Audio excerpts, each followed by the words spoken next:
আজকাল ওয়েবডেস্ক, কলকাতায় পৌঁছে গেলেন শাহরুখ খান। শুক্রবার রাতে দমদম বিমানবন্দরে নামেন বাদশা। তাকে দেখেই উচ্ছ্বাসে মাতোয়ারা সবাই। বিমানবন্দর চত্বরে ভিড় জমে যায়।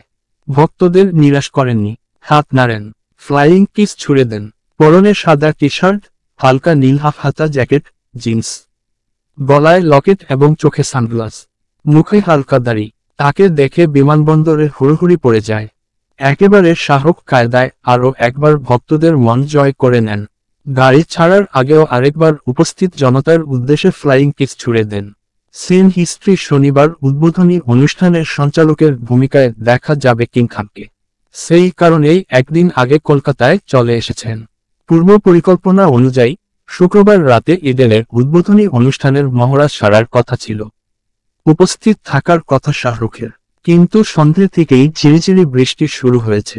তাই শেষ পর্যন্ত রাতে বলিউডের বেতাজ বাদশায় রিহার্সাল দিতে যাবেন কিনা জানা নেই। তবে সাধারণত মাঝরাত পর্যন্ত শুটিং করেন কিং খান।